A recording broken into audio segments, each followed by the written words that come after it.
বাংলাদেশে ছড়িয়ে পড়েছে টিকটক ভাইরাস। আপনার এবং আপনার পরিবারের খেয়াল রাখুন। তাড়াতাড়ি করে দরজা জানলা যা আছে সবকিছু লাগিয়ে দেই।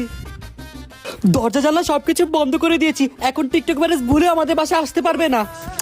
আরে এই শব্দ কোথা থেকে আসতেছে? আল্লাহ, ওর টিকটক ভাইরাস হয়ে গেছে। এই কি হলো তোমার? এদিকে এসো, এদিকে আমাকে এসো। ছাড়ো, আমি আরে টিকটক তাড়াতাড়ি আসো, করবো। বসো এদিকে। আল্লাহ, কি বিপদে পড়লাম আমি। দাঁত, এই টিকটক ভাইরাস আমার বাসায় কি করে আসলো? বসে থাকো তুমি ওইখানে।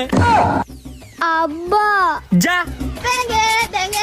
কি রে, কিসের সাউন্ড?